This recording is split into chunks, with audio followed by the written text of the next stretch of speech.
We have somebody now. Can book with that was right?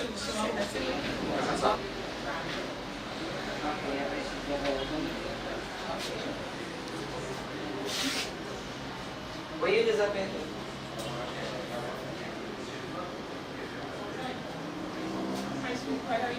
And then in front of the t-shirt I have the candidate's information, point of here, Neil Mohammed. Alright, next one. Descriptive full color index cards. For those persons who are into parties and so forth, we know that there are envies that you give out. So the idea is to piggyback on this idea, but it's not for a party or event, but it's going to have specific information which tells young persons about the importance of voting. Alright? And also to identify the benefits of voting for PNM and for our candidate. So if you elect the PNM government, you elect our candidate, these are the things that you can benefit from. And we have it on both sides, and this is something we can easily give out on the street to our players wherever we go. We can give them that to encourage them to be a part and also to get on board. Alright? Next slide, yeah? This is a country that needs strong, decisive leadership, a deep thinker and transformational leader. Who are we talking about? Dr. Rowley. And this is not the time for nice and pretty and this kind of strictly charismatic leadership. It cannot survive in a turbulent and dynamic environment like we have today. You must be able to provide a vision for the future and yet work with the realities. Dr. Rowley is taking us from Vision 2020 into Vision 2030. We therefore would reject these mere political sustainers and propped up leadership of Kamla. People who just want to be in office and don't know hoots of what ought to be done. What this country needs is responsible governance, management, and development, favoring each and every citizen of this country at cabinet level to steady the ship, to govern, to transform, and to develop our country. He has dedicated his entire life to public service. It is his strength that has held this government to account time and time again, from Reshmi to life sport, to the many instances of squandermania and neglect, and also Section 34. And let you know that Section 34 will not go away. It is Dr. Rowley who will lead a team of competent and committed policymakers, introducing very stringent standards of integrity and ethical behavior within an atmosphere of humility and not the arrogance that we have come to know. Unifying the people of this great nation and at all times putting the nation's interests first. He is the right fit for the purpose of Prime Minister. And Prime Minister Kamla Prasad has spoken of blood in the streets. Let me let you know that there will be no such thing. In a matter of months, there will be joy and singing and dancing in the streets when the PNM returns to power. And as the PNM moves into government, there will be a smooth transition to office in service to the people of Trinidad and Tobago. Dr. Keith Christopher Rowley has his head on. My friends, Dr. Rowley has used good judgment and management and has beaten Kamla Prasad Bissessa in every electoral contest in which they have engaged. So it has been licked in St. Joseph. It has been a trashing in the local government elections. And it has been a lynching and a maiming in Tobago. And I believe he even had a hand in the Chagonas West by-election because he made track for Guti to run on. But you're not sorry for them, right? So it is under Keith Christopher Rowley. In the upcoming general elections, the UNC will receive the soundest beating, signaling the return to decency in Trinidad and to party. And I ask you again, party for party, who you're supporting? Leader for leader, who you're supporting? Make it right, ladies and and gentlemen, you have to vote them out. As I close, pray for our leader, pray for our party, pray for our country. Great is the BNM. Great is the BNM. Great is the BNM. And we shall prevail. Thank you, ladies. Soon, current Member of Parliament for Point Fortin. Before I introduce to you our next speaker, I'd like to introduce as well some very important persons in our midst. The Mayor of Port of Spain, Mr. Raymond Timke, is here. The current member for St. Joseph, Mr. Terence Dialsing. Proposed candidate for St. Augustine, Alicia Romano. Proposed candidate for Lebre, Nicole Oliveri. Proposed candidate for Puva North, Richard Ragunanan. And the former MP, Mr. Jarrett Narain, is also in the audience. Ladies and gentlemen, he was a UWI lecturer, is the current Member of Parliament for Diego Martin Northeast, head of the Public Accounts Committee of our Parliament, of which I am a proud member, Vice Chairman of the People's National Movement, fierce debater extraordinaire, excellent researcher and consummate educator, as he teaches all in Parliament and the public what they ought to know in managing the people's business and what we know when we are not served. 2 weeks ago, this gentleman reinforced that a Westminster democracy or Westminster system of democracy is worth fighting for. 2 weeks ago, he delivered another memorable, dramatic, and brilliant rebuttal to the UNCPP motion, which led us to a place in our history on the downward spiral. Indeed, it was a red-letter day in our Parliament. Ladies and gentlemen, the man 2 weeks ago said, "Mr. Speaker, this is vexatious. It is vacuous. It is baseless.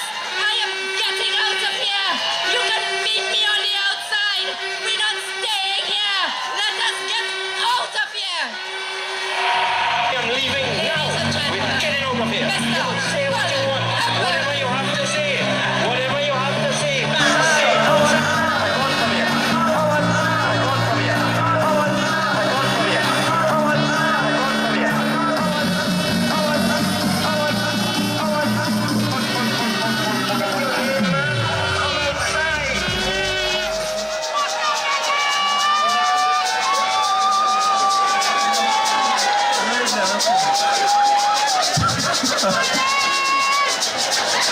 Come to Trinidad and Tobago. How easy that song? Chairman of the PNM, Mr. Franklin Khan. Senator Diane Chedi Baldeo Singh. Baldeo Chedi Singh, my deepest apologies. Our next MP for Tunapuna, your candidate, Mr. Esmond Ford.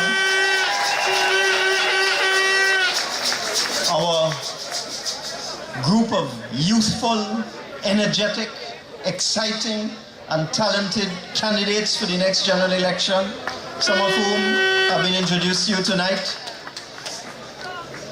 Other members of the leadership of the PNM, supporters, friends, the media, good night. No, I don't like confusion and kankatan. So you're getting no bacchanal from me tonight. I'm a very peaceful man. I don't know why they make that song. People, have you seen what is taking place in the Parliament of Trinidad and Tobago today? I've been in Parliament since 1991. 24 years. I have never seen such an abuse of that institution, that constitutional institution, the Parliament of Trinidad and Tobago. An abuse. First they filed this foolish nonsensical, absurd, vacuous, tenuous, frivolous, and vexatious motion, taking up our precious parliamentary time. They came with it on the 25th of March, almost 2 weeks ago. Total waste of time. After we talk, they put on 1, 2 non-entities. Then they adjourned the parliament to April the 8th yesterday. We thought they would do something important. No, they come back with this stupidness again. So we decided we weren't going to participate in that abuse of the parliament. You know they adjourned the parliament again to the 17th of April, and they're coming back with this stupidness again. So that is almost 1 month of parliamentary time wasted. Parliament was designed, every parliament in every country is designed to do 3 things: to make laws, to debate the great issues of the day, and to hold the government to account. That's what a parliament is for. It's not for any other purpose and for elected representatives to represent and make representation on behalf of their constituents. For the last 3 weeks, and now going into a month, what has been going on in our parliament? It's a disgrace. And you know what they're doing?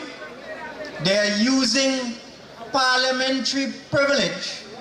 It's a cheap and despicable way to use parliamentary privilege to run their election campaign.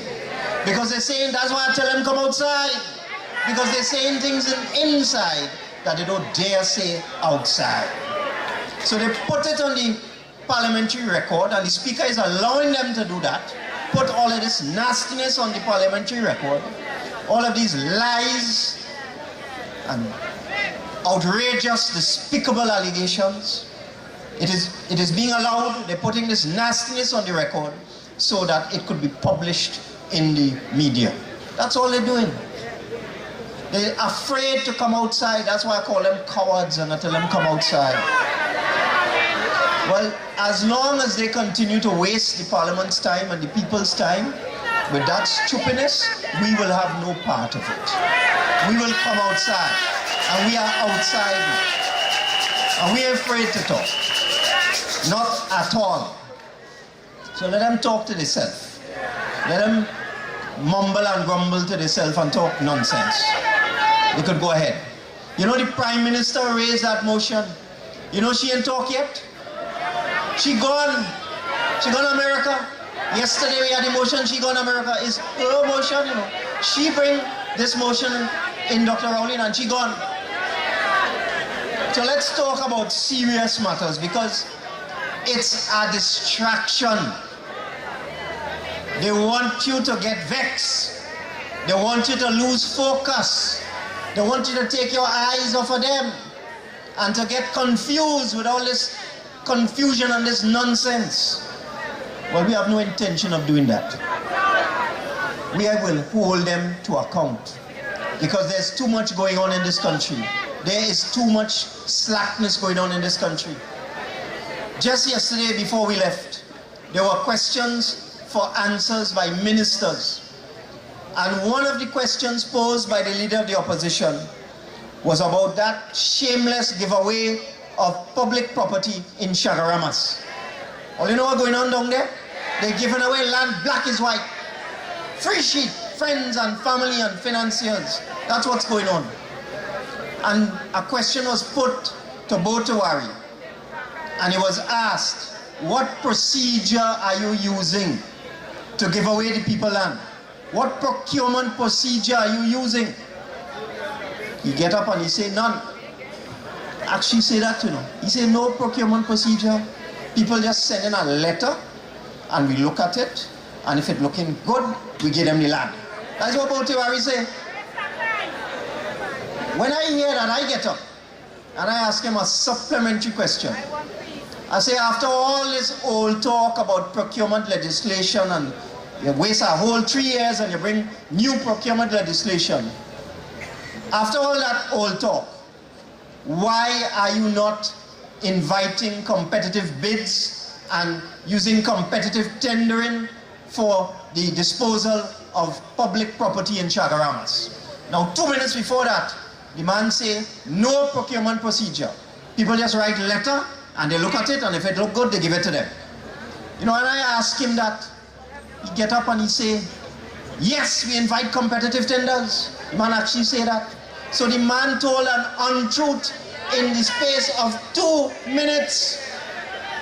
2 minutes. And that is what you have to keep your eyes on, ladies and gentlemen. Things like that. Because they want to distract you.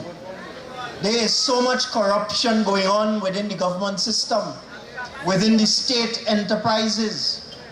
They are desperate, because when I look at this government, I'm wondering what they're up to. And it has to be they have already come to the conclusion that they are going to lose the next general election. So they have to keep out everything they can between now and the time election call.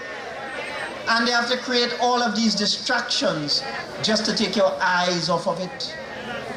Look at what happened over the Easter weekend. 9 murders in 6 days. When last that happened in Trinidad and Tobago? When last 9 murders in 6 days over Easter?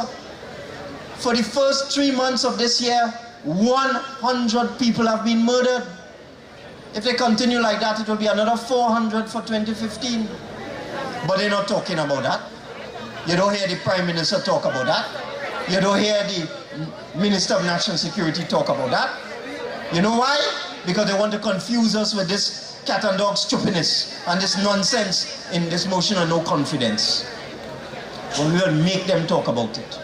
Because in my community where I represent, people are now afraid to go out of their homes at 8 o'clock and 9 o'clock in the night because we don't have adequate security in my area, in Long Circular, in the constituency of Diego Martin Northeast. And I'm calling on the Commissioner of Police and the Minister of National Security, stop playing the fool. Do the job you're supposed to do. Just the other day we saw what police could do. They have roadblock all over the country. They shut down the whole country. Well, if police could do that, if you could be so strategic, if you could be so clinical, if you could be so expert in your execution, that you could have roadblock all over the country and shut down Trinidad and Tobago, well, come and deal with my constituency and the gun violence and the gun crime in my constituency now. These are the things that we expect our government to deal with. Not all this childish, juvenile nonsense that they want us to get carried away with. You heard Paula Gopi-Skoon talk about the energy sector. I checked the price of oil today. It's $50. The budget is based on $80. We are losing billions of dollars every month as a country. What is the government doing about that? I haven't seen. They're still giving away things. They're giving out CPEP contract to friend and family. They're giving away URP contract to friend and family. They're giving out food cards, and I want to talk about these food cards. 2 months ago, I heard that a UNC activist was giving out food cards in my constituency. So I filed a motion in the parliament, and when they're ready to do serious business, we'll deal with that. But since I'm outside, I'm going to talk about it outside, because I'm not afraid. So 2 months ago, I heard that a UNC activist, who I have already beaten twice in my constituency, and if he come again, he'll get beaten for a third time.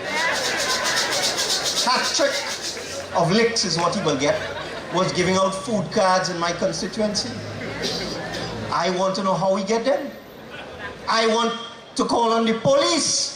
I want the police to investigate how the present Attorney General, how did he get possession of food cards, and how did he get the authority to hand out food cards in my constituency? I want the police to tell me what. I call on the Prime Minister to launch an investigation, and I'm calling on the Commissioner of Police to tell me how can the current Attorney General be handing out food cards? And you know what on the cards? Diego Martin Northeast. And you know what is so interesting? A couple of weeks ago, my office got a call from the Ministry of the People. They said, let Mr. Imbert know, we have 50 food cards for distribution by the Member of Parliament for Diego Martin Northeast, which is me. And we will be sending them to your constituency office.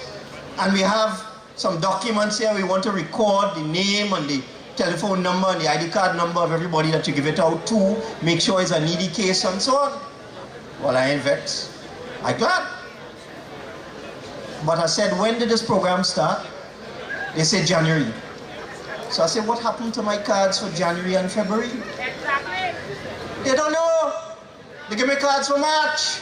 Somebody thieved my food cards. And I am going to joke about this. I am going to write a formal complaint to the Commissioner of Police. I want to know how a UNT activist, what was he doing with the food cards that were supposed to be given to the Member of Parliament for Diego Martin Northeast? Because I am the Member of Parliament for Diego Martin Northeast. They thief it, yes. Damn well thief it. It's all right. Time longer than twine. Now, the other thing you need to understand, the PNM will be in government soon. That is what we are planning for, and that is what we expect, that is what we hope, and that is what we are asking you to make sure that the PNM will be in government. Because, as I was telling Esmond Ford, it's all very well to have a massive crowd here in Tunapuna. How much people have here? 20,000? Are they laughing? There are people from here all the way up to UWI, you know. There's at least 10,000. Good luck. I want to see every single person here translated into a vote on election day. Because PNM people have a habit. They like to complain. They like to bawl. But when you look for them on election day, they have to make breakfast. They're washing their hair. They have to go by the pharmacy. And you have to go by them 9 o'clock, 10 o'clock, 11 o'clock, 12 o'clock, 1 o'clock, 2 o'clock before you could get them to come and vote. I don't expect that from you in this 2015. The stakes are too high. But the PNM will be in government soon. And I'd like to talk about one of our policies, which has been literally put on ice and undermined by the present government. You realize how many cars they have on the roads in Trinidad and Tobago today? Just the other day we had a debate in Parliament, and one government minister, the Minister of Works, told us that there are over 700,000 cars in Trinidad and Tobago today. Now, we only have about 900,000 people over the age of 17. So it means there's a car for almost every eligible driver in Trinidad and Tobago. Over 700,000 cars. And growing. Because, you know, cars are not so expensive now. It's not difficult to get a car. You can get a reasonable foreign used car for a fairly low price. It's not hard to own a car now. Have you noticed the amount of traffic in Trinidad and Tobago? I was driving through my constituency the other day, driving over the Moncoko Road. There's a village in the middle called Leplat Village. Now, when I was first elected, I could drive from one end of Leplat Village to the other and I wouldn't see one car. Today, any hour of the day, there are cars parked on one side of the road from one end of the village to the other end of the village. And you have to stop and you have to pull in and you have to let people pass and so on. And that tells me, that's an indication of what is happening in Trinidad and Tobago. Anywhere you drive on any road, any time of the day, Saturday, Sunday, public holiday, traffic. You're going in the east, you go at 9 o'clock, traffic. You go at 11 o'clock, traffic. 1 o'clock, traffic. You come in west, same thing, traffic. You're going south, any hour of the day. We have been screening in San Fernando. Our screening has been starting at 4 o'clock. I have to leave Port of Spain at 2 o'clock, taking up the same road space, competing for space outside there with all of the other vehicles on the road. So what is the point of buying buses? You have buses, okay, you have them now, and you sit down in the bus for 3 hours from Arima to Port of Spain. Waste of time. All over the world, countries have faced this problem. And all over the world, they solve this problem with a railway. And you know why? A bus could carry 50 people. A train could carry 500 people. The train travels on a different track. It doesn't travel in the same location as the car. So it doesn't compete for space with the car. So we had decided the only solution for our traffic problem was a railway. So we went about the whole process of arranging for a railway. And can you imagine, let's say you live in Arima, or even you live here in St. Augustine, Tunapuna, and the railway passing right there, and you go outside and you jump on the train and in 10 minutes you're in Port of Spain. Can you imagine that, ladies and gentlemen? That was our vision for Trinidad and Tobago. The trip from Arima to Port of Spain would have taken no more than 25 minutes. The trip from Port of Spain to San Fernando would have taken about 35 minutes. That was our vision, our dream for Trinidad and Tobago. So we went ahead to organize this program. And the first phase of the program, when you're doing any big project, you have to plan. And you have to do your studies. And you have to do your surveys. And you have to do your designs. So the first phase of this project was planning and engineering. So we hired consultants. They went all over Trinidad. They checked to where the railway track should be. They determined where all the railway stations should be. What land we have to acquire.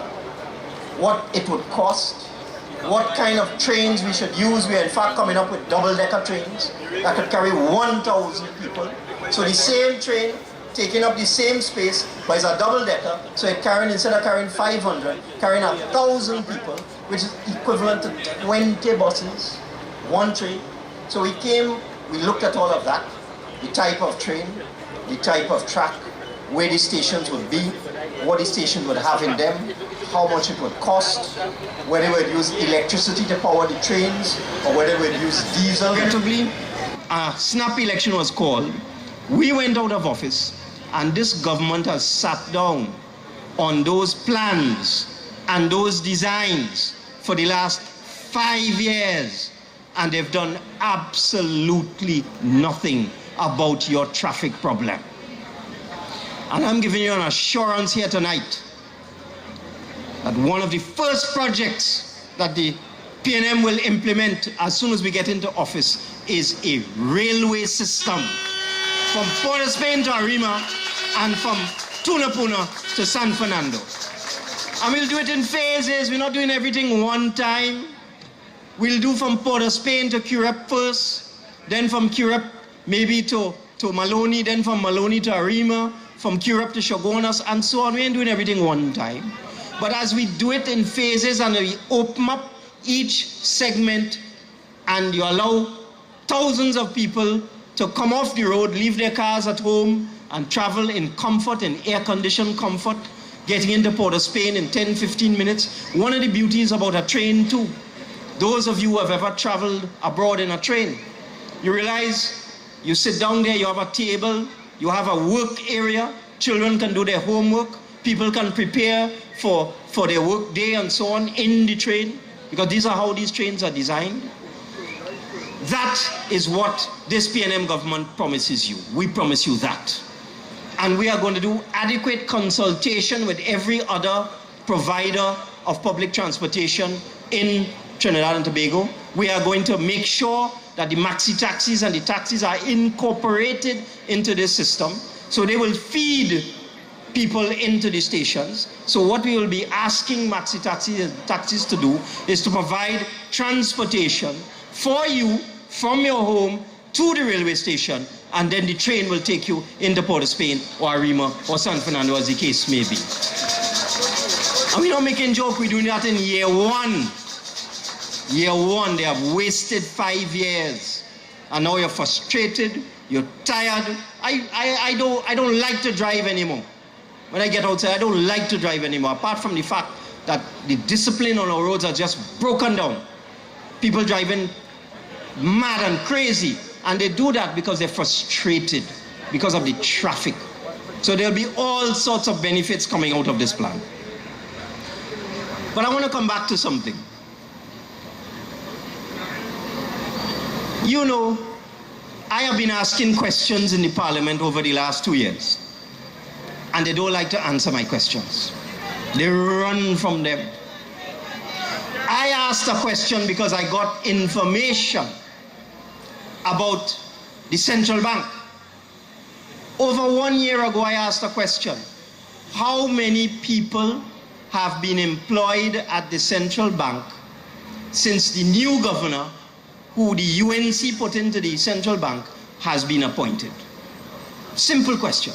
How many people, new people, have been employed at the central bank since the new UNC appointed governor has been put in the central bank? What are their qualifications? Did you advertise the position? Did you conduct interviews? And what criteria did you use to employ these people? They let a whole session of parliament lapse, and they refused to answer the question. You know why? Because I know the answer. It's over 200 people have been employed at the central bank under very peculiar circumstances. And if they had to answer and tell us whether they advertise all the positions and what are the qualifications of the persons and whether they interviewed them and whether they hired the people who came first in the interview, they would have been severely embarrassed. So they let a whole year pass, no answer. I say, no problem. I ask the question again. This year, now we have new standing orders. So no longer a government could run and hide. So when you don't answer a question, the parliament now writes you a letter and tells you to answer the question. So we get the answer yesterday. Remember, I asking this question over 18 months. Let me repeat the question. How many people hired at the central bank since the new UNC appointed governor came in? What are their qualifications? What process you use? Did you advertise the post? Did you conduct interviews? That's the question. 18 months I can answer that. You know what answer I get yesterday? It's a secret. They put that in writing. They give us a written response. They tell us it's a secret. We're not telling you. So people, you have to understand what is going on in this country. Over 200 people employed at the central bank under very peculiar circumstances. And when you ask them, all we want to know is what's going on. We want to know if what we're hearing is true. We don't know. We're simply asking questions. It's a secret. I ask another question. Some of you may know about the Apsara restaurant around the Savannah, East Indian food. We discovered that the National Insurance Board, under some fellow who I understand might want to contest against Mr. Esmond Ford and get the cocktail of his life, that's my understanding. But some body in National Insurance decided that they will buy Apsara restaurant. They paid $37 million for the restaurant. Those of you who know Apsara is a little building around the Savannah, you know, by Katie's Road. They had a valuation. The National Insurance Board went and commissioned a valuer to do a valuation. The valuation was $16.5 million. The owners of the property sent in their own valuation for $29 million. They buy it for $37 million. So I asked a question. I asked the Minister of Finance, did you buy Apsara restaurant? How much you pay for it? How big is the building? How old is the building? Did you have a valuation? Never answer the question. And that is what I'm telling you, ladies and gentlemen. Those are the things that they want us to forget. They are hoping, and before I close, they are hoping that this campaign against Dr. Rowley will get you so agitated and get you so angry that you will forget about things like this. But I could tell you I ain't gonna forget about them. That's why I come outside and I pose these questions. I'm not talking inside, I'm talking outside. I want to know who thief my food cards. But before I close, don't fall for the bait. They want to portray Dr. Rowley as an angry man. And they want to portray Kamala as a soft woman. Don't fall for that. Running a country have nothing to do with man and woman. It is who is most competent to do the job.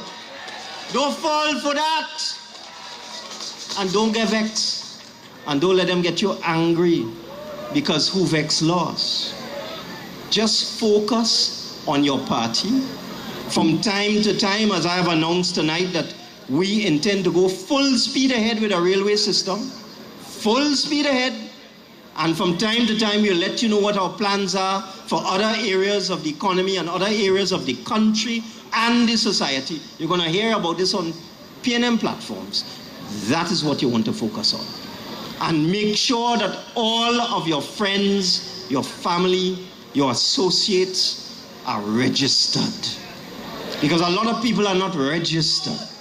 Make sure you're registered to vote.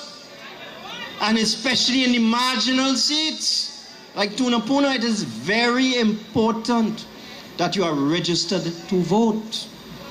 And it is very important that you actually do vote. So I ask you tonight, ignore them.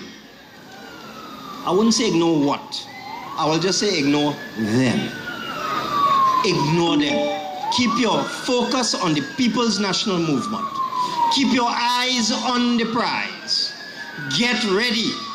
Get mobilized. Get your energy up. Get ready for that day. It won't be long.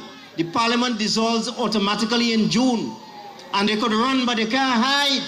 The election will be held in this year.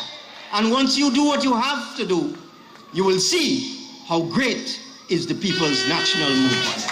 Great is the PNM. Great is the PNM. And it shall. This motion is frivolous and vexatious. This motion is empty. It is vacuous. It is tenuous. It is absurd. And Mr. Speaker, I am not staying in the Parliament to say it outside.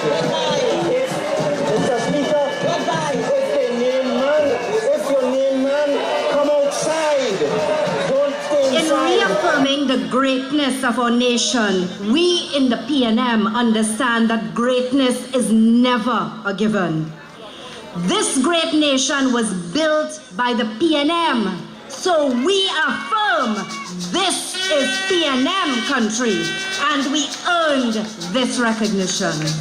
It was earned. Many of you worked in the public service, in the port, Tech, WASA, roadworks, the hospitals, worked as teachers, farmers, homemakers, fishermen, our 24-hour factory and manufacturing workers, the airport workers, all in the energy sector, tourism. We built Trinidad and Tobago. This is PNM legacy, and you must all affirm this with confidence. We in the PNM have a plan. We always have a plan. And platform to press conference and parliament.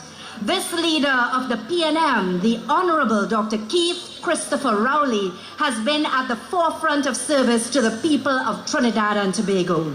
He has taken on issues in the interest of the people. Today, it is the UNCPP government with its devious, dangerous dagger in the democracy of Trinidad and Tobago. Dr. Rowley, he has led a parliamentary team and a party to successfully regain the trust of the people in 3 successful elections since 2010. Born and nurtured in Tobago with moral and spiritual values, educated with excellence and understands hard work, Dr. Rowley knows what it is to have a vision and to work hard to achieve it. His record of service as a teacher, lecturer, volcanologist, administrator, and politician for over 30 years. His roles of being a family man. He blazes the trail and leaves the path for us to follow. Tonight, our leader is in fit, fine fettle as he unmasks the UNCPP for what they are. This man says no more, no more. Ladies and gentlemen, please stand and welcome our leader and the next Prime Minister of Trinidad and Tobago, a PNM Prime Minister. Father, you take my rights away. The faster I will run. You can deny me. You can decide to turn your face away. No matter, 'cause there's something inside. I know that I can make it. Oh, you're doing me wrong, so wrong. Thought that my pride was gone. But you,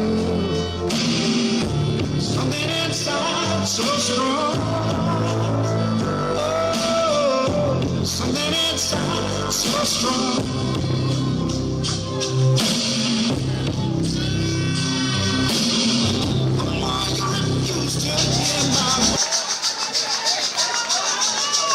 Thank you very much, the chair lady of this evening's proceedings, Senator Diane Chedi Baldio Singh. Baldio Singh Chedi, ABC, yes. Confusing names like that. Thank you very much, Senator.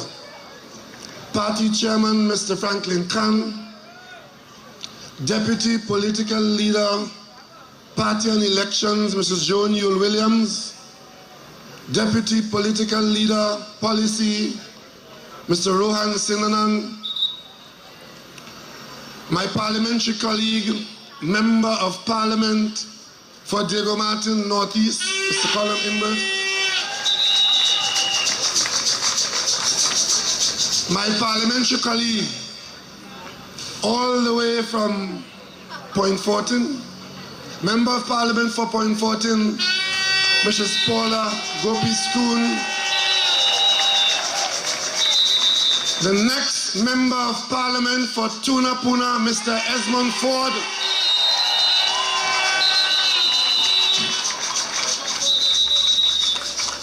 Party officers present in the crowd tonight, my other parliamentary colleagues, PNM's candidates, I see quite a few of them here tonight, but I want to recognize one PNM stalwart, especially tonight, former Member of Parliament for Aruka North, Mr. Jarrett Marine.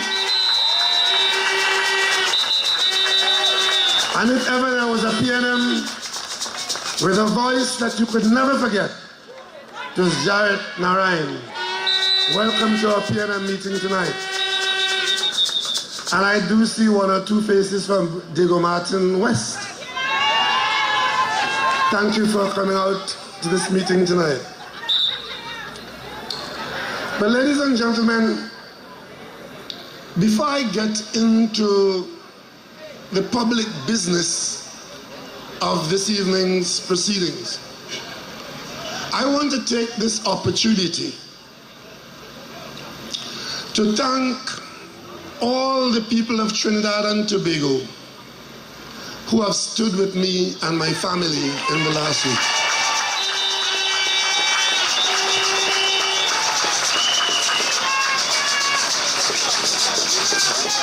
I want to let you know that I have absolutely no regrets having left my professional career in the University of the West Indies, where I was head of department, having come through from a student stage to a senior lecturer stage and head of department, I have absolutely no regrets that I did enter into the political arena. Because I believe that I have been able to make some kind of contribution to the development of Trinidad and Tobago in the last decade. And I do this without any expectation, because this country has already been good to me and my family. During the last week, I have had to endure the worst that the political arena could produce. And whatever pain I felt is not for me, because I could deal with every one of them rats every night, every day.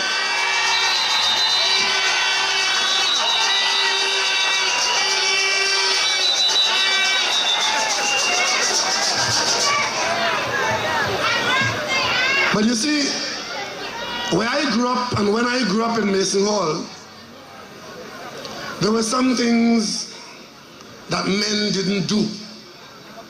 And one was to show emotion, because no real man did that when I grew up in Mason Hall. So I never told my grandfather how much I loved him.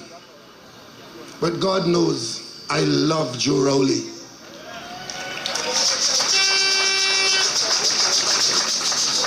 I never told my father, Carlton Joseph, how much I loved him. But God knows I love that man. And 36 years after he died, to be labeled a rapist in the Parliament of Trinidad and Tobago is difficult for us to take. And by us, I mean all my brothers, all 5 of them, their children, their wives, their grandchildren, and even the unborn. So tonight, I want to thank Trinidad and Tobago. All those who have expressed in any way your absolute rejection of this indecency. Because this can only happen when you fall in love with office. And I keep telling my colleagues, the new ones and the old ones, for heaven's sake, having entered public office, do not fall in love with office. It will drive you to madness and destruction. So today, you would have heard Mr. Imbert's theme song. You know, he used to be a weightlifter. Now he's a rock star. But we all sing the tune. If you have anything to say about my private life, my family life, my personal life, my public life, if you could say it inside, come outside. And guess what? Some of them have come outside. So today, I have instructed my lawyers to file suit against 91.1 and Wendell Eversley.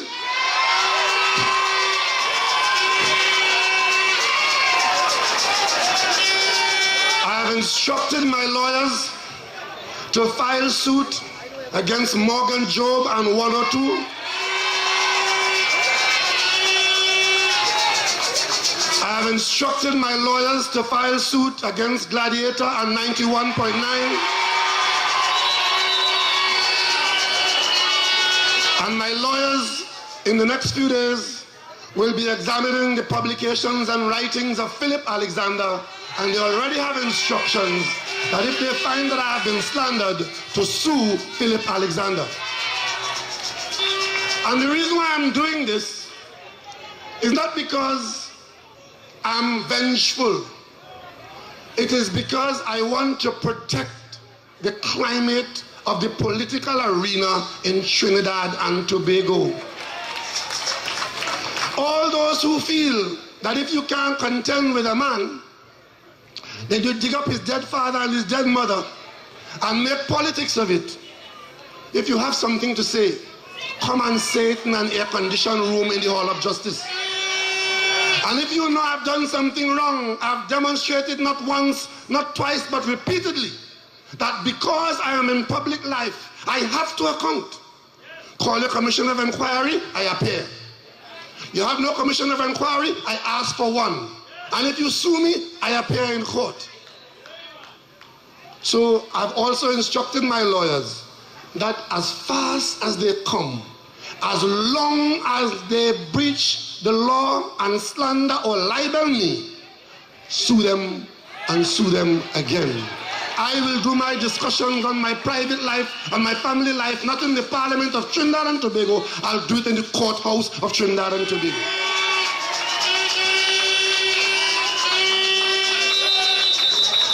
And on all this occasion, I don't do it for me. In 2015, I do it for Carlton Joseph in the Delphi Church Cemetery and for Vasi Rowley in the Tunapuna Cemetery. But you see, if that could happen to the leader of the opposition, who in their right mind would want to leave the comfort of their boardroom or wherever else to enter the political arena in Trinidad and Tobago? What these people are saying, and I'm not here now talking about vanilla, I am talking about the Prime Minister of Trinidad and Tobago and the Cabinet of Trinidad and Tobago and the UNC. And tonight, I want to instruct all PNM spokespersons. I don't want to hear about no partnership on the PNM platform. There is no partnership. There is a UNC government and a train that they're dragging. There's no partnership in Trinidad and Tobago. What you have is a criminal empire. A criminal empire. And if they could so conspire to once again use the parliament as part of their election campaign and to go down in the way they've gone down in the last week, who in their right mind would want to enter the political arena to face that? To face lies like that? I mean, it's bad enough if it were true and they expose it. But to fabricate lies like that, and even after the truth has come forward, they're still carrying on with it? You know what's going to happen to this country if we don't deal decisively with this? Decent people will stay away from public life in Trinidad and Tobago. And once decent people stay away, who will run the country? The crooks. The crooks will take charge of us going forward. So when we got independence in 1962, and Dr. Williams and Patrick Solomon and Kamaluddin Mohammed and others thought we were building a future for our children and grandchildren, this government led by Kamla Prasad Bisesa is saying to you, if you dare come into the public life and interfere with me and my cabal, this is your portion. And then the public enterprises, the cabinet, and the whole public system will be run by crooks. We are already very close to that. Today, half of the cabinet talking to the police and the other half waiting to talk to the police. And they would have you believe that the issue in this election is how many children Keith Rowley had before he was married. I don't want to know how much they had before they were married, after they were married, and when they're dead. Understand? I'm not interested in their public life. If we had a National Enquirer in Trinidad and Tobago, it could not have enough pages to describe their public life and their private life. We're not interested. What we are interested in on the public platform is that we do not allow these ridiculous developments to distract you, the people, from your business. You will make a fundamental, if you allow your time that you look towards public affairs to be spent on these nonsense, because you will not pay attention to the real issues that should be the election campaign. And the real issue is this. You elected a prime minister with a huge majority in the last election. The country did. She came in with tremendous goodwill because in 2010 the PNM was down and out. And that Prime Minister came in with a lot of goodwill. I have no problem, I have no personal problem with Mrs. Kabla Prasad Bisesa, none whatsoever. As a matter of fact, she's my parliamentary colleague, and when the history of this country is written, it will be so written that we serve together. As a matter of fact, one of the first speeches I made in the parliament was to say to Mrs. Prasad Bisesa, this country has a new government and a new opposition and a lot of old problems. Let us try and work together to see how we could solve the country's problems, doing things differently from 2010. That's on the Hansard. And I didn't just talk that, I acted it. I led the PNM members of parliament to vote for the first budget that Mrs. Prasad Bisesa brought. It was the only time in the history of this country that the opposition voted for the government's budget. Remember that? And 1 year later, or a year and a half later, when we saw exactly where they were heading, we had to bring a motion of no confidence in the Prime Minister, early o'clock. And if you go to that motion of no confidence, where I led that motion off and my colleagues spoke on it, we never spoke about the private life of any member of parliament. But we raised a number of issues of public administration where the Prime Minister was falling down. Because whatever she is, whoever she is, she's the Prime Minister of Trinidad and Tobago. But what is the problem? The problem is that the Prime Minister of Trinidad and Tobago has consistently shown deplorable judgment in discharging her duties, and as a result of that, the people of this country has been and will continue to pay dearly, and another term in office will not change that. You'll get more of the same. And that's why we are saying to you, in the coming election, you cannot afford to re-elect the UNC government and Mrs. Kamla Prasad Bisesa. That is the singular issue. Nothing personal, everything public and public interest. A Prime Minister who has demonstrated time and time again that she does not know what good judgment is in making decisions on behalf of Trinidad and Tobago. And tonight I could give you a whole list of examples, but that is for another time. I want tonight to speak specifically about a development that is very worrisome. Not too long ago, might be a day or two ago, I was informed that the National Gas Company has gone to the court to get an ex parte injunction against the Trinidad Express. Ex parte injunction means they're going behind your back, and without you being there to say anything, they want to ask the judge to take action against you. The National Gas Company is a company formed by the PNM way back in the 70s, and it has today become the main money earner of the government of Trinidad and Tobago. Our lifeblood passes through that company. There was never a scandal in that company.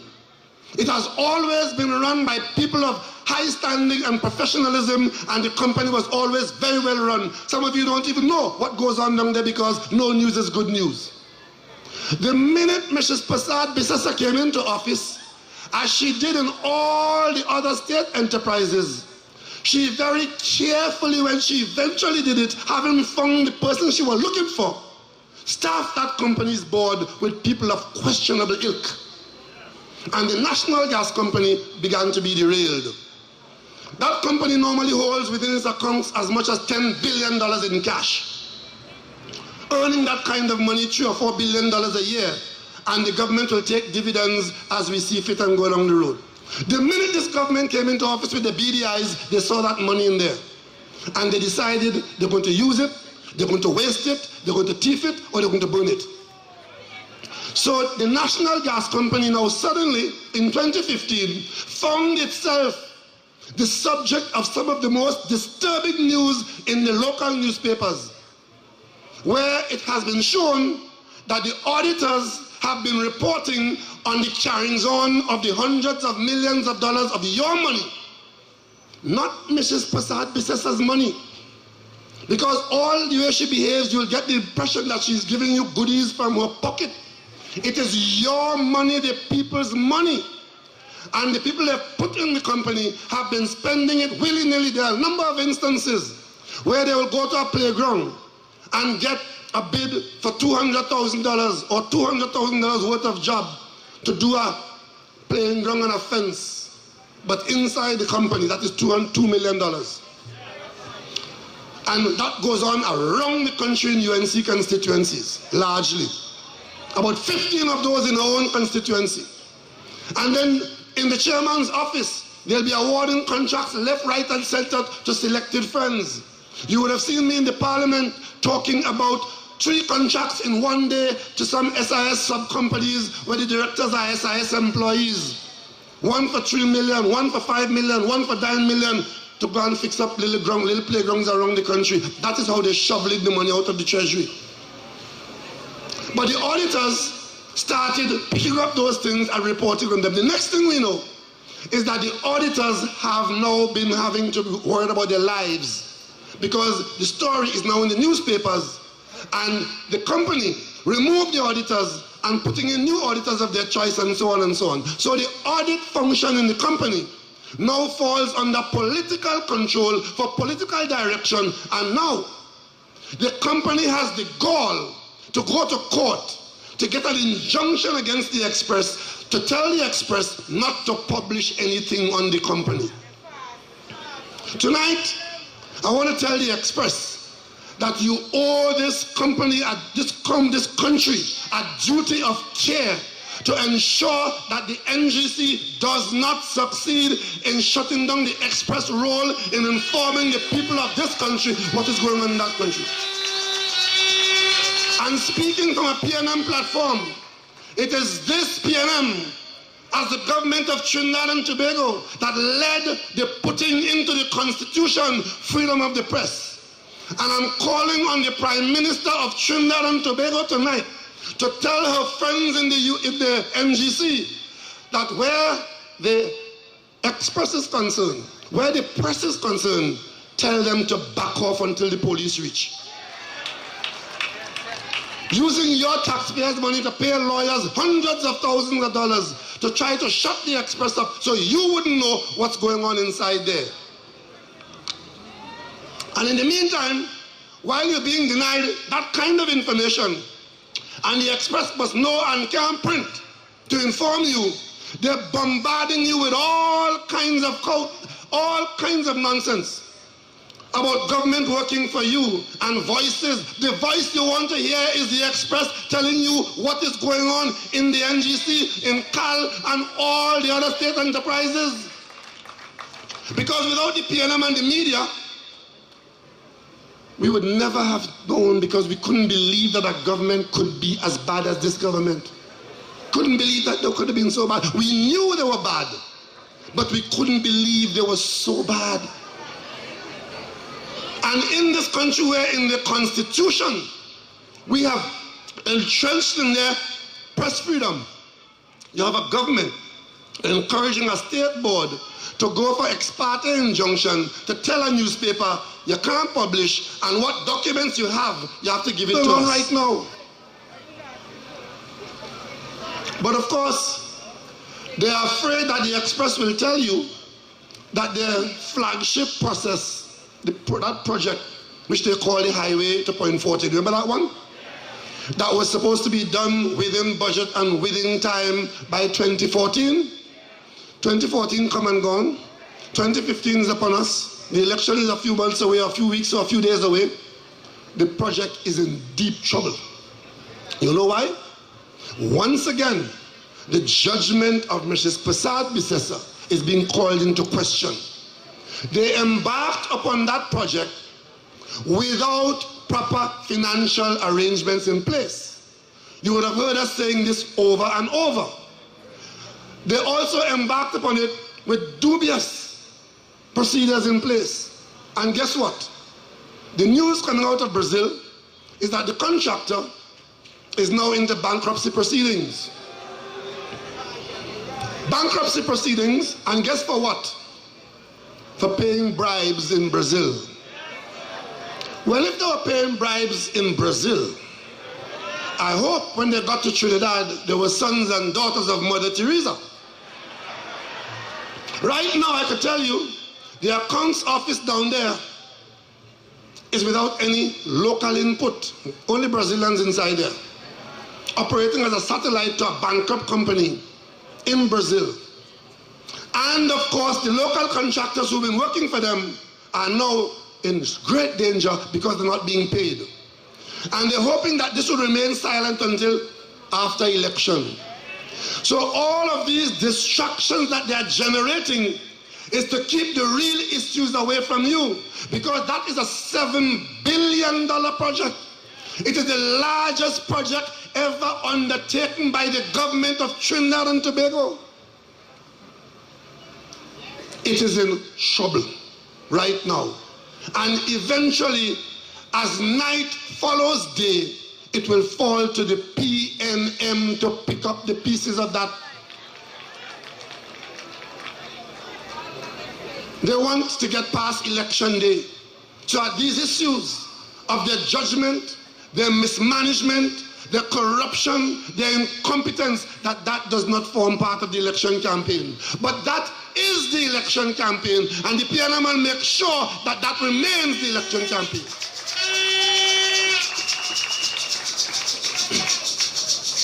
We have to thank God for small mercies that the Prime Minister in this government is Kamala Persad-Bissessar, because the polls are showing that she's the best of the bad lot. Can't argue with that.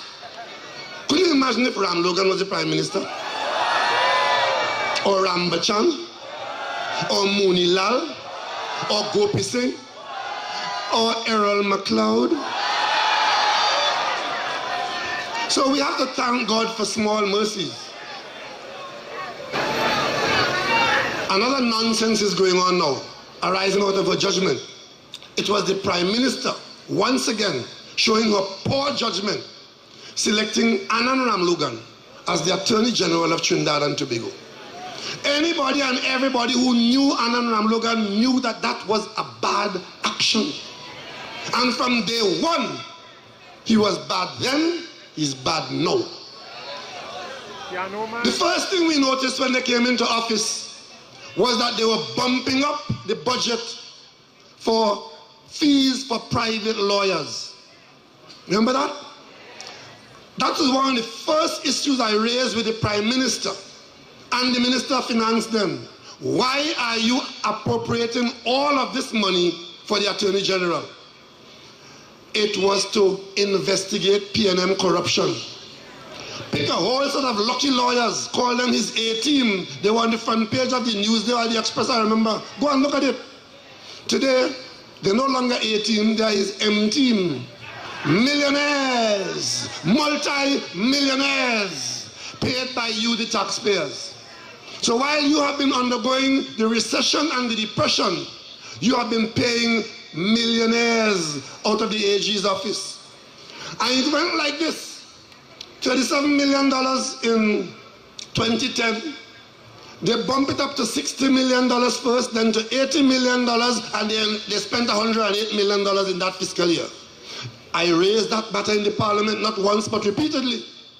I told the Minister of Finance it would be a hell of a thing if you are appropriating this money to the Attorney General to go and fight corruption, and that money itself become the subject and catalyst for corruption. So what? Next year, another 100 million. The following year, another 100 million. The next year, another 100 million. And this year, another 100 million. So this government, under Mrs. Kamala Persad-Bissessar, their number one priority was to give Anand Ramlogan money to hire lawyers. $500 million in the 5-year period. And they will tell you it was to fight corruption. And if you ask them, what have you fought so far, they will tell you Malcolm Jones and gas to liquid project. And they would lie to you and tell you they get back money from gas to liquid project. The truth is, before they came into office, Petrotrin had already sued the gas to liquid people. Because there was a project that went bad and they were in court. They produced nothing. And to the extent that they got judgment on the case that was filed before they came into office, the gas to liquids people probably don't have any money to pay. So we settle for that. They will tell you E-Tech. Ken Julian at E-Tech. The E-Tech company is now telling the country, we don't know anything about that lawsuit. Ask the Attorney General. Those of you who know the court and know the law, if the person who's supposed to have the local standard to file the lawsuit saying we don't know anything about it, then who authorized the Attorney General to file it? And there's something called champity, where you can't file no lawsuit for somebody who don't want to file no lawsuit. But that is hundreds of millions of dollars. So I asked a question in the Parliament, tell us how much money the Attorney General office spent up to December 2014. They wouldn't answer the question. The same way they wouldn't answer Mr. Imbert's question. And I stuck with it until the very end. They eventually provided an answer to the Parliament.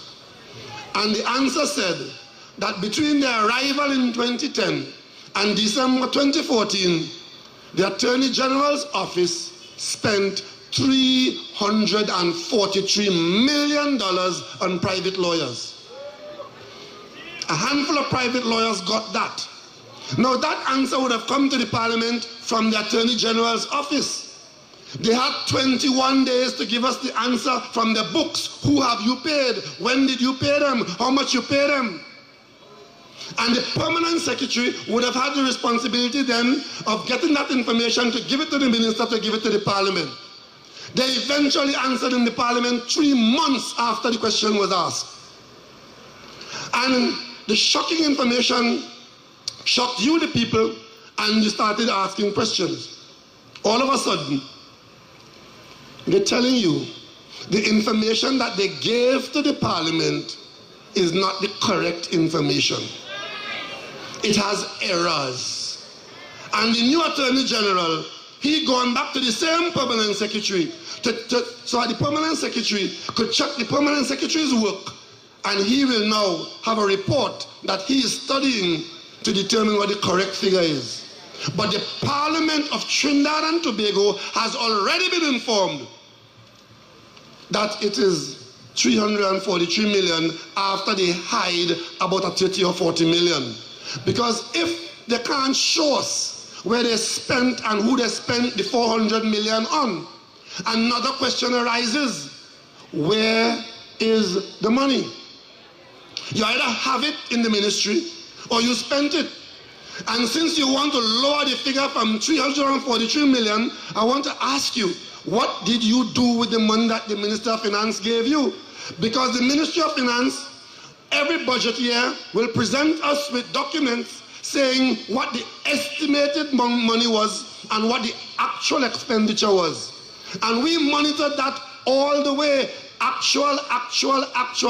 So all of a sudden, as we speak now, the Attorney General is reading a report, and he will come and tell you that there have been errors in the document, and therefore the figure is lower than 343 million.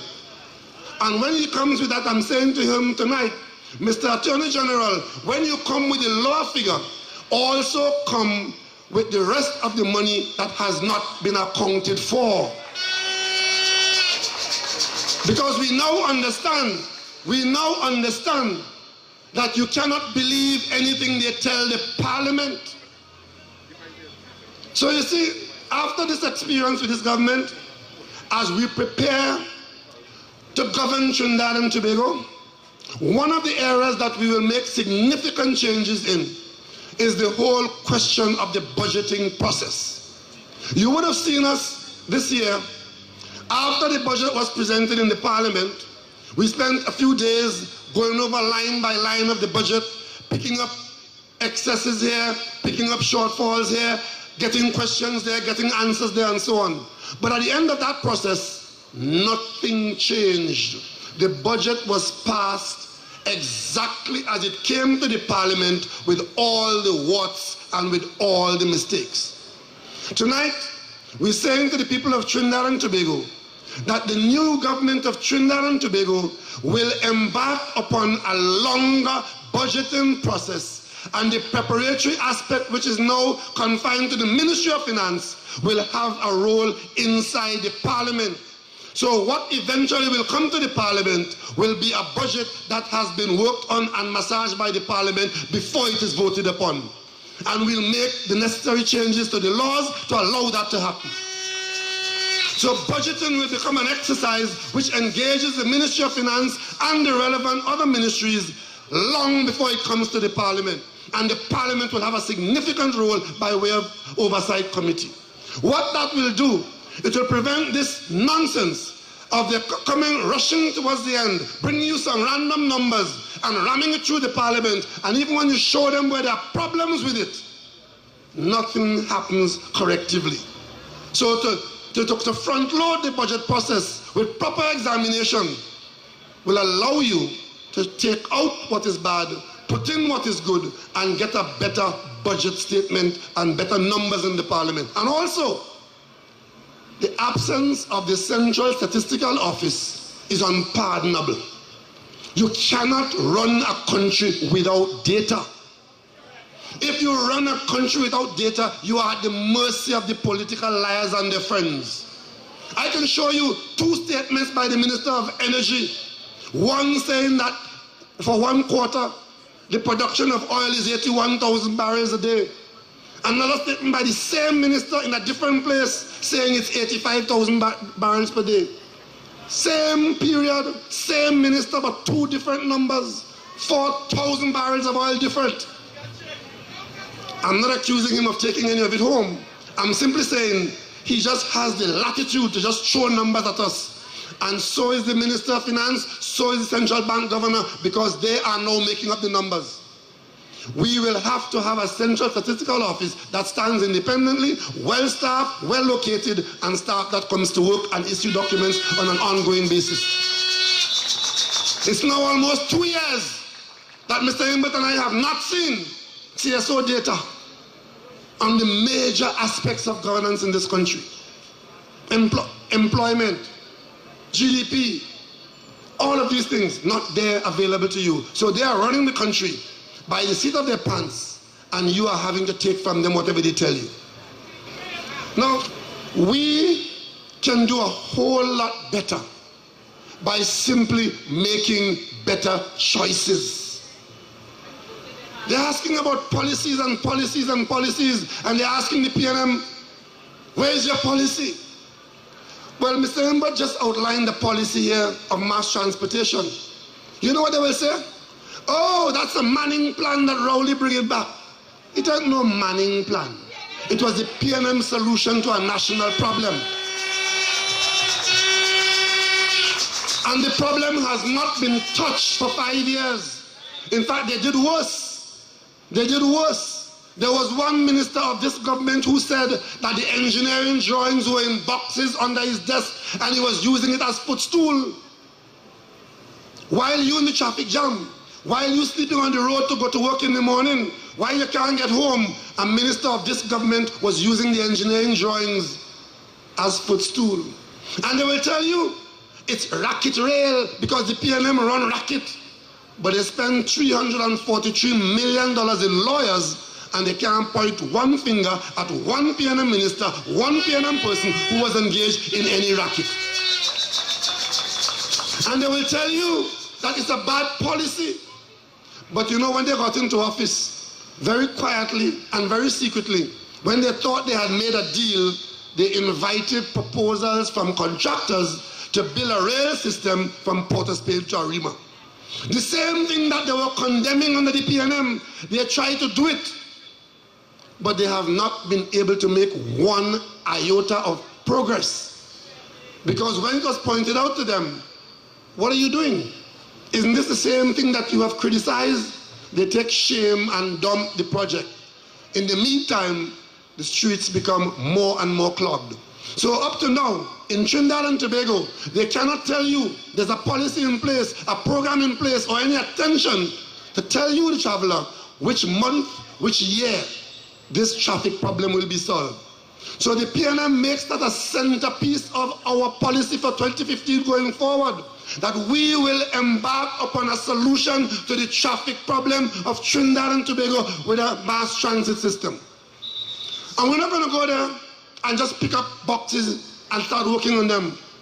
We said before and we say again, because of the controversial nature and the way they have dealt with this matter so far, one of the first things that the PNM government will do within 1 month of coming into office is to invite the IDB to come in and review what we have done so far and to pronounce upon it as to whether it is something that we should be doing.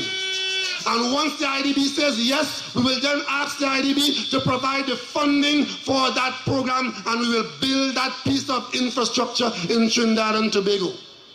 There are airports around the world, small airports with rail systems. But this independent sovereign country can't have a rail system to solve its problem. That is what they'll have us believe. But these are the people of no vision, of no commitment to Trinidad and Tobago, of no use to Trinidad and Tobago. They are only about themselves, their family and their friends. What do we leave for our children and grandchildren? Those who went before us built the Red House, they built the highways, they built the Port of Spain General Hospital. Today we are spending far more money than they could have ever dreamed of, and a government in office for 5 years and did not put down one piece of infrastructure to solve any problem here. And when they do, they lie about it. They're building a children's hospital 7 miles down the road from the existing one. And then they pay Andy Johnson to go on the radio and tell you it is the first time in Trinidad and Tobago that a government has built a children's hospital. Andy Johnson has never heard about Mount Hope Children's Hospital, named the Wendy Fitzwilliam Children's Hospital. I mean, they're lying in season, they're lying out of season, they're lying with reason, they're lying with no reason, they're just lying. You heard tonight Mr. Imbert talking about people with food cards. Now, if you create the environment for corruption, rest assured that you will get corruption. Because the corrupt will not give you a blind and say, take a pass. This government started out putting food cards in government ministers' car trunks and delivering food cards in the constituency office. Food card, like CPEP, like URP, were PNM social support projects, policy. When they were in the opposition, they hated URP, they hated CPEP, and they hate food cards. They call it the dependency syndrome. When they got into office, they fall in love with it to the point where they have to carry it home in their car and in their briefcase. Now, no government that properly runs this country would and should allow any minister to be handing out food card. Even the minister responsible for the food card system has no right handing out food card. The public servants whose job it is to determine who qualifies for a food card should be the only ones who should be dealing with food cards. And you should only get food cards on the basis that you qualify and you meet certain criteria. But Jack Warner will tell you, as he told the parliament, that for the Tobago House of Assembly election, they went with boatloads of food cards to Tobago to support their campaign team and gave away food cards like sweetie in Tobago. That is not what food cards are for. Food cards are support for the needy who qualify by certain circumstances and the rest do not qualify. So tonight, they want to hear policy. Let me tell you what the policy is going to be coming in. We said before that we are going to give local government major and serious responsibility in discharging governmental activities.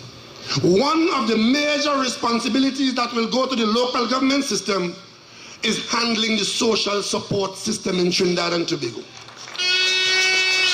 The local government authorities, like Tobago, and like Tunapuna Piako, and like Diego Martin, these corporations must have within them the requisite structure and staff, including audit for enforcement and all kinds of things that flow from that.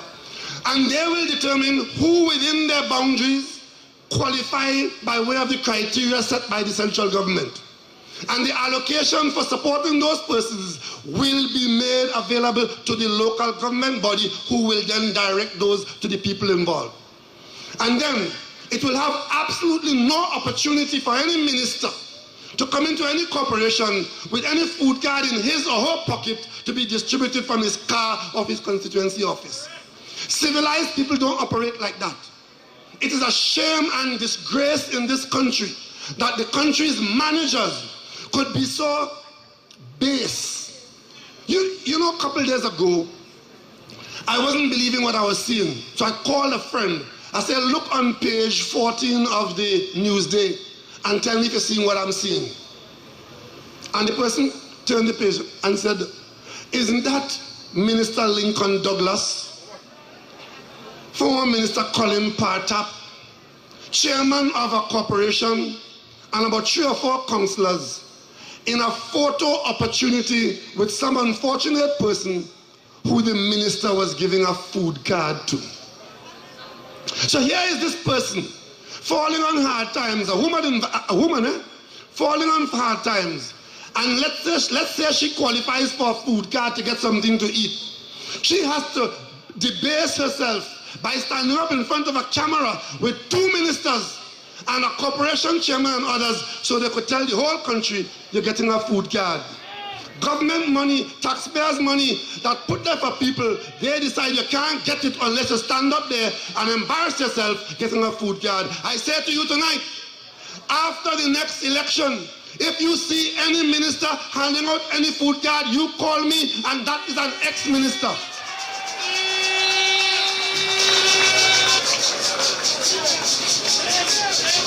And the local government will not only be handling social services.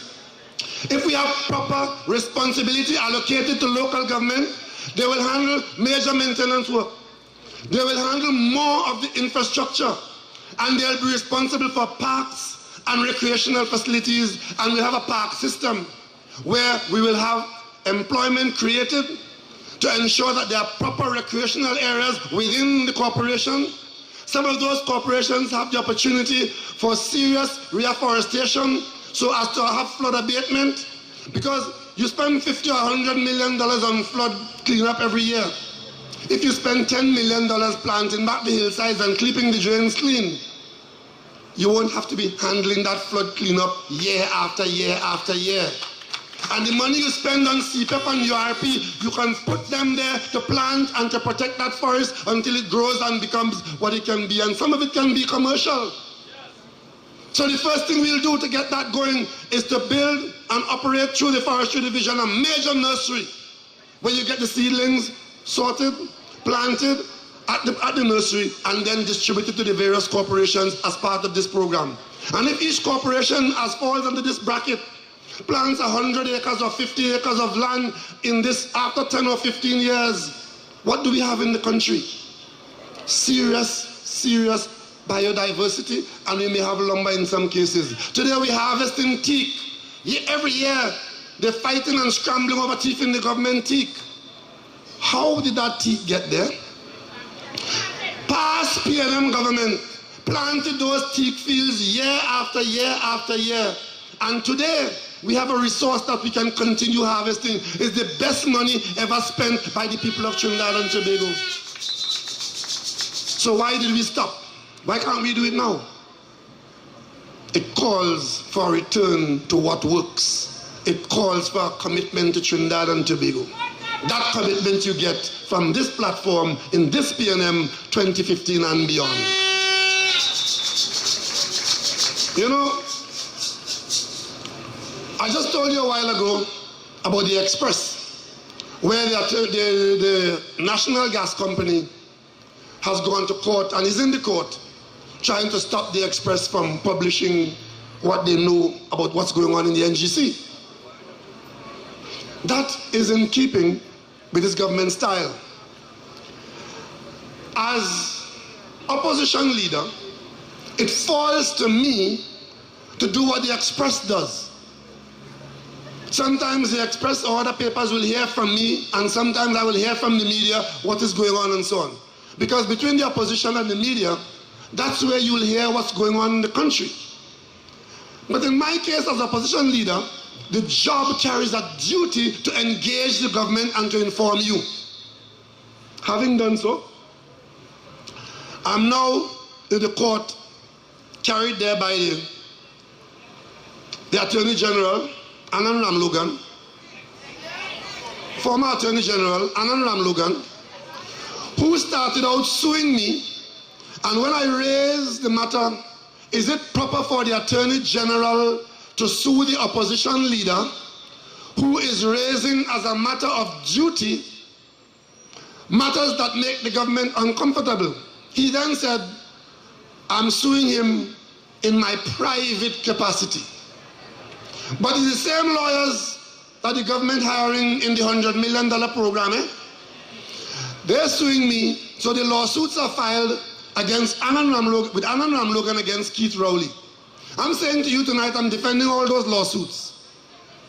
But I'm defending it, Anand Ramlogan versus the opposition leader. I am telling the court, I am here as opposition leader. Because if I wasn't the opposition leader, I may not have cared two hoots about what goes on here. But this is a matter of duty. And I'm brought here by the Attorney General. And the lawsuit is filed, Anand Ramlogan versus Keith Rowley.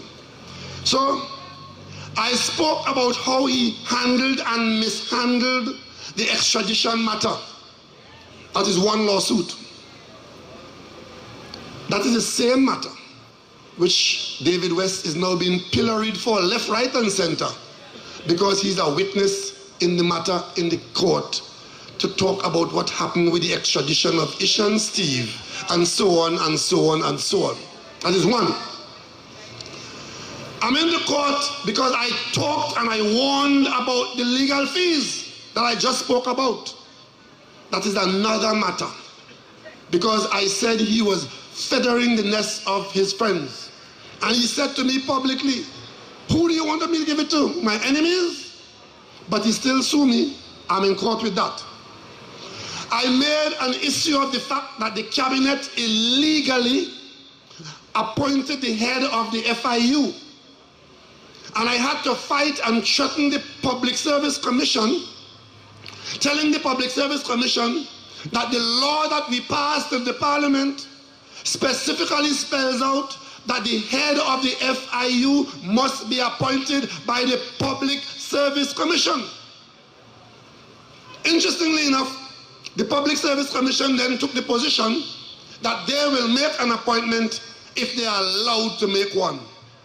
The opposition then said publicly that if the Public Service Commission does not discharge its responsibility under the laws that we passed in the Parliament, that the opposition will take the Public Service Commission to court and have an order of mandamus issued against the Public Service Commission. At that stage, the Public Service Commission went and got senior counsel advice that confirmed that the opposition was right, and it falls to the commission to make the appointment. It matters not that the Prime Minister vetoed the Public Service Commission and kept in place the cabinet illegal appointment. I spoke about that. I'm in the court on that too. I received documents that had within them the contents of those documents, a number of developments that match known activity in Trinidad and Tobago. Activities in the media, activities in the judiciary and elsewhere. I took those to the court, I took those to the president after I looked and convinced myself that it warranted an investigation. I took it to the president and I asked him to use the Integrity Commission's power to investigate this matter. After 6 months and nothing happened, I came to you, the people in the Parliament, and told you this is what is going on. I'm in court on that too. I came here on this very ground here in St. Augustine and I read for you a letter written by a mid-level police officer called Prasad. On that night I didn't call his name. I simply said that Prime Minister Kamla Persad-Bissessar, once again demonstrating her bad judgment, for which she's notorious for. She wrote or called Mr. Prasad, because Mr. Prasad wrote in his letter, or he was called by the Prime Minister and asked by the Prime Minister to tell her who was PNM in the SIA. And he wrote an epistle back to her, identifying 20 of the best trained information gatherer in our security system, trained by you, the people of Trinidad and Tobago, and he told her in that letter that these are PNM people. And he told her to fire them. And she fired them. And today, the police still blind.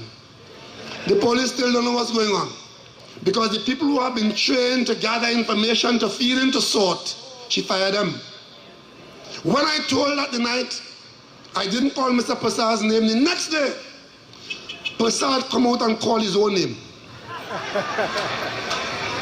And that letter went from Mr. Prasad to the Prime Minister of Trinidad and Tobago.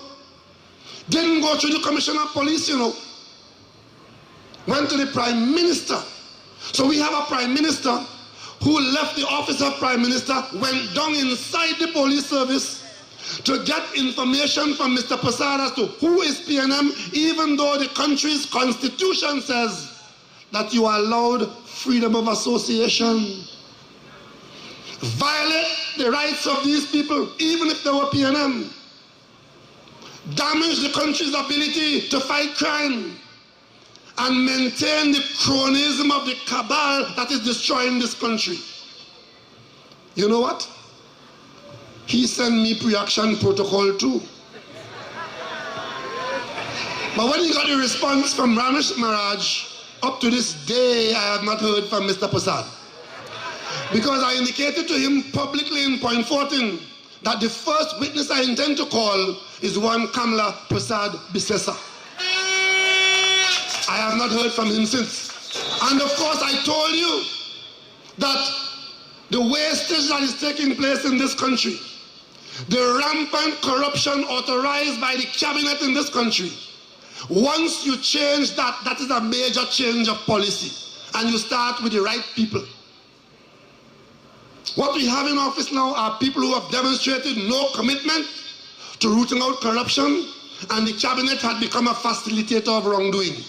So if the elections, that when they come, if the elections do nothing else other than put people in office who will not be a cabinet facilitating corruption, this country would have made progress. I told you, the same NGC that is in the court trying to prevent the Express from publishing information for your benefit, that same batch of people came into Port of Spain and awarded a contract through WASA in an incestuous relationship with WASA head and NGC head, being one and the same in different places, making the same decisions himself to himself.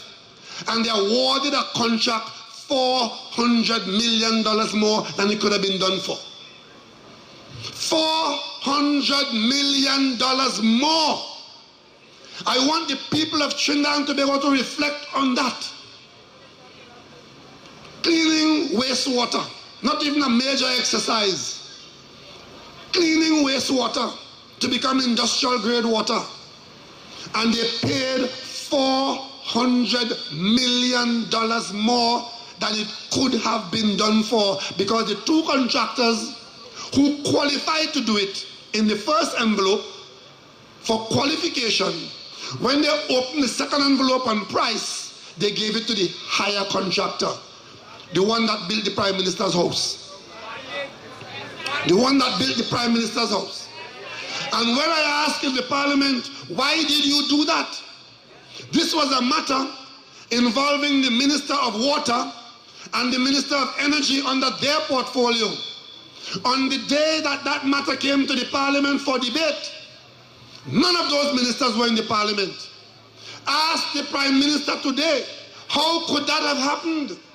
How could there be a motion of this nature in the Parliament where $400 million was being queried, and the two ministers involved, you make sure that they were not in the Parliament, and you put Anil Roberts to respond. And Anil Roberts played himself to the hilt and he was being coached by the Prime Minister throughout his presentation. And when I said that the in-house estimate at WASA was very close to the estimate provided by the lower contractor, on behalf of the Prime Minister, Arnold Roberts said that is not so. Because SIS got the contract because his bid included the pipeline, but the other contractor's bid, but the estimate at WASA didn't include the pipeline. On the page of the document and the Hansard in the Parliament, the lie was patently clear. I took those documents to the President of the Republic of Trinidad and Tobago, and I left it there. And to this day, I have heard nothing about it. And while I'm on that score, the pillaring of David West, where they are about to tarnish his character in the Parliament, so that when he goes to the court, the lawyers could put to the court that David West is a man of questionable character, as deemed to be so by the Parliament. That is them breaking down David West's testimony before he gets to the court, laying the groundwork for the lawyers to attack him in the court. And the person leading the charge is nobody other than the Prime Minister of Trinidad and Tobago. When I tell you about bad judgment, that's what I'm talking about. That's what I'm talking about. And when she fired David West, when she fired Griffith, she was so sorry she couldn't fire Rowley and David West. She tried to get the President of the Republic to fire David West. I want to ask you all tonight, have you heard about the powers we have and the ones we don't have? It's either the powers are there and the President refuses to use it, or he doesn't have it, or he doesn't have a case to fire David West. Here is the Prime Minister of Trinidad and Tobago, ranting and raving, telling the President to fire an official, and the President does absolutely nothing. In a normal country, the Prime Minister would have wiped that egg off her face, call the election, and get to hell out of office. But you see, they're dragging Trinidad and Tobago down to a level where if we're not careful, very soon, many of you will not recognize this country. You better pray that we find some more gas. You better pray that oil price rises a little bit to about $70 or thereabouts. Otherwise, the quality of life in this country after this government has gone will be something you didn't know before. All the progress that we have made, they have undermined. All our expectations, they have destroyed. Their 5 years in office have been nothing but torture and pain for the people of Trinidad and Tobago.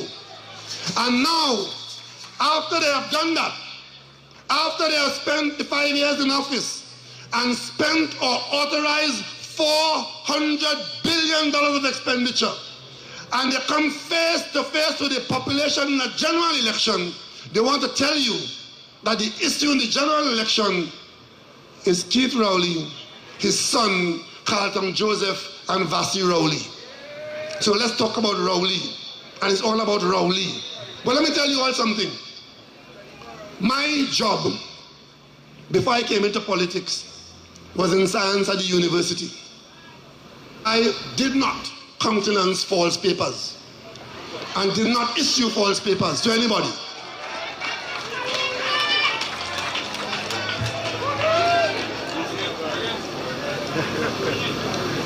Had I stayed at the University of the West Indies, this would have been the 5th year of my retirement.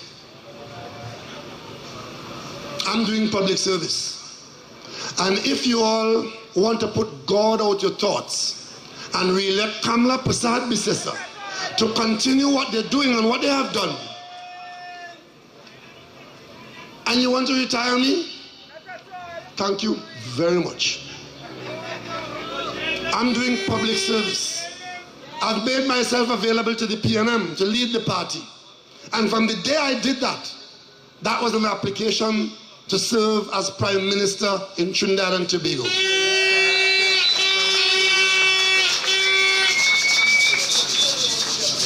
This party is a party run by a constitution, and we respect the provisions of that constitution. And as we apply those provisions to selecting our candidates, I notice persons that have no party, persons whose party has had no elections, persons who don't screen candidates, they are all perplexed about who gets in and who gets out in the PNM.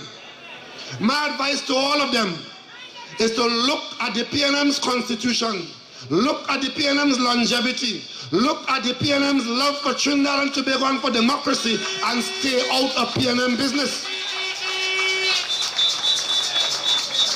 On Wednesday, we'll have our last screening. I told you before, as I told the PNM, in convention, you will pick your leader 1 year in advance of the election. That has come to pass. You will pick your leader by a one-man, one-vote. That has come to pass. We will screen our candidates well in advance of the election. That has come to pass. We have been screening candidates since September. Wednesday is the last day. Not everybody will have it their way. Not everybody's expectation will be met.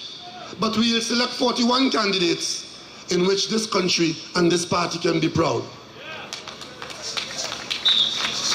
And where there is disappointment, I simply want to say to those who have not been making the cut, you are not disgraced because you offered yourself to Trinidad and Tobago, and that is the first step in the walk of a patriot.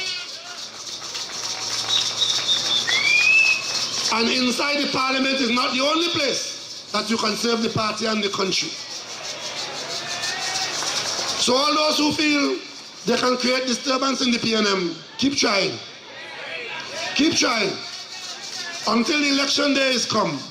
And when that day shall have come, and this great party would have offered itself, and you, the people of Trinidad and Tobago, would have chosen the PNM to conduct the affairs of Trinidad and Tobago, we will all stand wherever we are and shout to the heights of Trinidad and Tobago, great is the PNM, great is the PNM, great is the PNM, and it shall prevail. You take my rights away.